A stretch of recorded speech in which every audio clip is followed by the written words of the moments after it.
OpenDoor North East tackles some of the issues of exclusion and extreme poverty that are being experienced by many asylum seekers who've been unsuccessful in their claim for asylum, yet have not gone home. There's a huge backlog that the government have not returned, and many are simply unable to go back for good reasons, like poor health or lack of cooperation from their home country.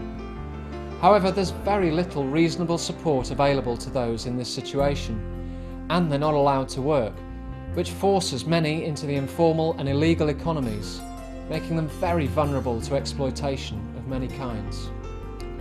I carried out some research into this issue and found out that there are at least 300 asylum seekers that are destitute in Newcastle that I could account for, who survive off charities, churches, kind-hearted individuals simply to survive, and no agency was able to provide accommodation for these people.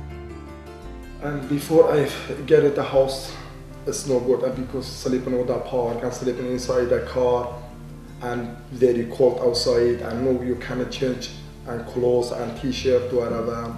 And now I have houses good, everything, and not very cold because I'm inside the house now. It's very good. Now in Tyneside, after less than 1 year, we have 3 houses that give a home to 8 of the most vulnerable asylum seekers. And we're about to launch a hosting scheme to match asylum seekers with people who have a spare bedroom and are able to help. We take referrals from the 2 main voluntary sector agencies and work in partnership with churches, community groups, schools and statutory bodies to raise awareness of this issue and challenge some of the myths that have been propagated by the media. It makes an immense difference to our work, being able to have an agency where we can refer people who would have had nowhere to sleep. It just makes us all feel so much better. It's incredible, thanks.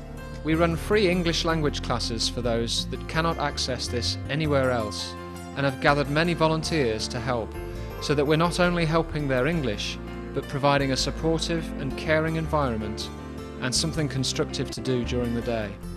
We also campaign for changes to the law that give a fairer legal process and the right to work while asylum seekers are in this country. Many do not have their case properly assessed, and I believe that there are many bad decisions that are being made by the Home Office. Regardless of the rights or wrongs of these people being here, to do nothing for them is unjust and inhumane. That is why we're supporting some of the most marginalised people in our country today, as very few others are prepared to do so.